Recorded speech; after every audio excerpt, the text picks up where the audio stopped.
हमारी दुनिया में मौजूद जीव जंतु पानी, हवा और जमीन 3 तरह के एनवायरनमेंट में रहते हैं। इन तीनों ही वातावरण में रहने वाले जंतु अपनी अलग अलग क्वालिटीज रखते हैं। जहां समुद्र में रहने वाले जंतु लैंड एरिया के जंतुओं से आकार में बड़े होते हैं, वहीं जीवों की उड़ने वाली प्रजातियां यानी कि बर्ड्स ज्यादातर लैंड एनिमल के मुकाबले आकार में छोटी होती हैं। आकारों में विभिन्नताएं तो हमें लगभग हर जाति के जानवरों में देखने को मिल जाती हैं। और वही अगर हम बात करें पानी में पाए जाने वाले एनिमल्स की, तो इनमें भी समुद्र में पाए जाने वाले जोन्स के हिसाब से आकारों में विभिन्नताएं पाई जाती हैं। डीप मरीन साइड में पाए जाने वाले मरीन क्रिएचर्स सरफेस में पाए जाने वाले वाटर एनिमल्स के मुकाबले आकार में काफी बड़े होते हैं, जबकि पानी की गहराई में पहुंचने पर वाटर प्रेशर इतना ज्यादा होता है कि वहां पर हम इंसानों की बॉडी को फटने में केवल कुछ ही सेकंड का समय लगता है। वहां पर जाकर हमारी बॉडी एक बैलून की तरह एग्जिस्ट करती है, जिस पर लगने वाला प्रेशर जमीन पर मौजूद एयर प्रेशर से बहुत ज्यादा होता है। इस तरह अगर हम देखें तो पानी की इन डीप जोन्स में मौजूद सी एनिमल्स का आकार तो प्रेशर की वजह से और ज्यादा छोटा होना चाहिए, मगर होता इसके उल्टा है, क्योंकि इन गहराइयों में हमें जानवरों की प्रजातियों के वो बड़े आकार देखने को मिल जाते हैं जिन्हें हम सी सरफेस में महज कुछ ही सेंटीमीटर के देखते हैं। तो चलिए अपनी इस वीडियो में हम समुद्र की निचली सतह पर पाए जाने वाले जायंट सी एनिमल्स के बड़े आकार के कारणों के बारे में पता लगाते हैं। साथ ही इन डीप वाटर सी क्रिएचर्स द्वारा खुद को किस तरह से वहां के वातावरण के हिसाब से इवेल्युएट किया गया है, इस बारे में भी हम आपको बताएंगे। और इस विषय पर वैज्ञानिकों की क्या राय है, इस बारे में भी हम इस वीडियो में बात करने वाले हैं। लेकिन इससे पहले आपको अपनी पृथ्वी पर मौजूद समुद्र की थोड़ी बहुत जानकारी होनी चाहिए। आपको पता होना चाहिए कि हमारे समुद्र की गहराई में कौन सा जोन मौजूद है, तभी हम वहां मौजूद एनिमल्स के बारे में आपसे डिस्कस कर पाएंगे। सनलाइट जोन समुद्र की सतह से 200 मीटर की गहराई तक का वाटर लेवल सनलाइट जोन कहलाता है। यहाँ पर सूरज की रोशनी पूरी तरह से पहुंचती है और यहाँ मौजूद जीव काफी रंग बिरंगे और कई प्रजातियों के रूप में मौजूद होते हैं। यहाँ पर सूरज की रोशनी पहुंचने से पेड़ पौधे भी बड़ी मात्रा में पाए जाते हैं, जिस कारण से इस जोन में रहने वाले समुद्री जीव अपनी जिंदगी बहुत ही आराम से गुजारते हैं। ट्विलाइट जोन समुद्र में लगभग 1000 मीटर नीचे की तरफ जाने पर जहां सूरज की रोशनी मध्यम पड़ने लगती है, वह ट्विलाइट जोन कहलाता है। यहाँ पर पानी धुंधला नजर आने लगता है और सूरज की रोशनी कम पहुंचने की वजह से यहाँ रहने वाले वाटर क्रिएचर्स फोटोसिंथेसिस की प्रक्रिया नहीं कर पाते हैं। मिडनाइट जोन समुद्र में 1000 से 4000 मीटर की गहराई तक के जोन को हम लोग मिडनाइट जोन कहते हैं। ये समुद्र की इतनी ज्यादा गहराई होती है जहां पर सूरज की रोशनी बिल्कुल नहीं पहुंचती है। इसी वजह से इसे द डार्क जोन भी कहा जाता है। यहाँ रहने वाले समुद्री जीवों को कुदरत ने एक अलग ही तरह की खूबी दी है। इन अंधेरी जगह पर रहने वाले क्रिएचर्स की बॉडी में बायोल्यूमिनेसेंट नामक तत्व पाया जाता है, जो अंधेरे में उनकी बॉडी में चमकता है। इस वजह से ये जीव अंधेरे में अपने शिकार को तलाश कर सकते हैं। द लाइट फिश जैसे अनोखे क्रिएचर्स हमें समुद्र के इसी जोन में मिलते हैं। एबेस जोन 4000 से 6000 मीटर की गहराई में आपको एबेस जोन मिलता है। हमारी धरती पर मौजूद समुद्र का 60% भाग इसी जोन में मौजूद है, जो एक समतल जगह न होते हुए घाटी का रूप लिए हुए है। मरियाना ट्रेंच जैसे खतरनाक पॉइंट्स भी इसी एबेस जोन में आते हैं, जो हम इंसानों द्वारा अब तक खोजी गई सबसे गहरी जगह है। इतनी गहराई में भी इस समुद्र में giant Japanese spider crabs, giant squid और वैम्पायर स्क्वाइड जैसे बेहद बड़े आकार में पाए जाने वाले खतरनाक जीव पाए जाते हैं। यहाँ विजिबिलिटी पावर 0 होती है, जिस वजह से इन जानवरों को अपना शिकार करने और देखने में भी काफी दिक्कतें आती हैं।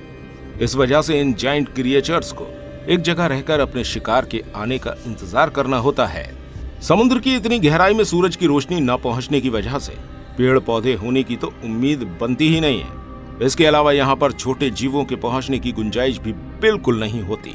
तो फिर क्या खाकर जीवित रहते हैं ये जायंट क्रिएचर्स? अब दोस्तों आपको बता दें कि इनके खाने का इंतजाम भी कुदरत ने खुद ही किया है। ये जायंट क्रिएचर टेसिड्स के ऊपर निर्भर रहते हैं, जिसे हम मरीन स्नो के नाम से जानते हैं। मरीन स्नो समुद्र में मारे जाने वाले समुद्री जीवों और पेड़ पौधों के छोटे छोटे टुकड़े होते हैं, जो दिखने में सफेद रंग के होते हैं और समुद्र की गहराई में तल की ओर गिरते जाते हैं।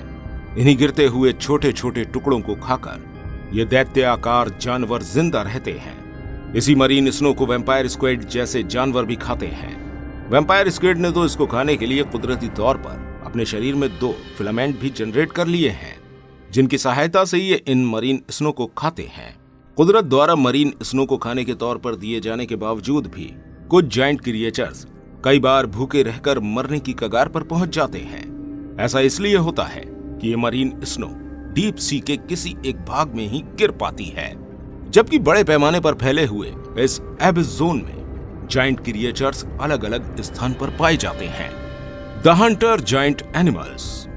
दोस्तों, डीप सी में कुछ ऐसे शिकारी वाटर एनिमल्स भी मौजूद हैं जो इन मरीन स्नो को खाने वाले जानवरों को खाकर अपना पेट भरते हैं।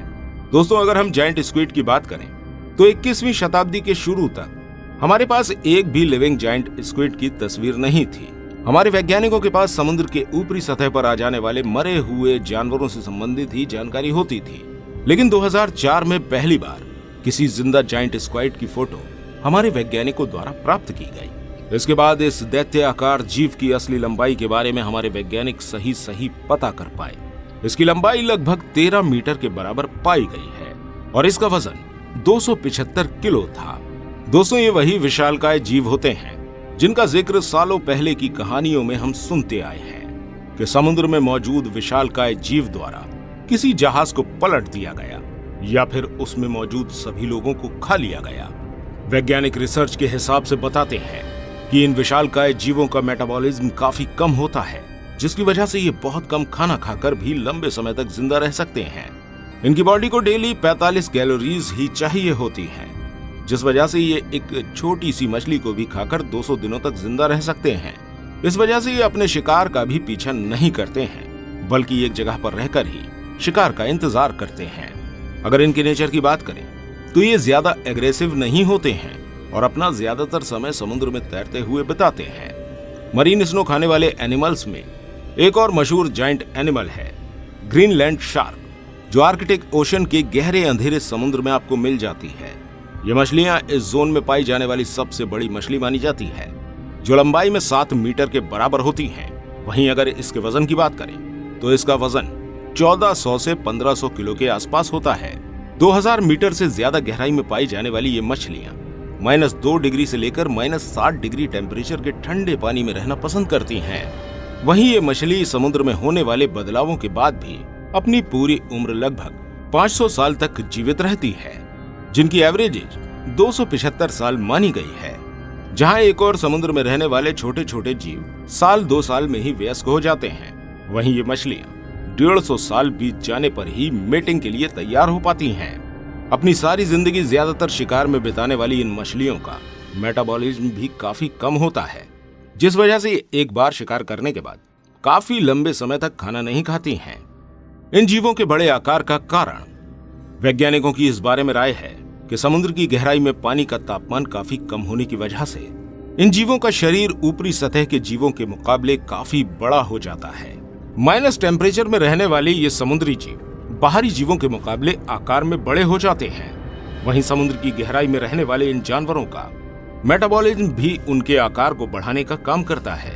ये जानवर कम खाना खाकर उस खाने से ज्यादा पोषक तत्वों को वसूल करते हैं। इसके अलावा उनकी लंबी उम्र भी उनके शरीर का बड़ा आकार होने के कारण में गिनी जाती है। ज्यादा लंबी उम्र की वजह से ये जीव लगातार बढ़ते रहते हैं, जिस वजह से ये एक विशाल रूप ले लेते हैं। तो दोस्तों, शायद अब आप समझ गए होंगे कि समुद्र की गहराई में पाए जाने वाले ये जीव इतने बड़े और विशाल कैसे बन जाते हैं और किस तरह से ये जीवित रहते हैं।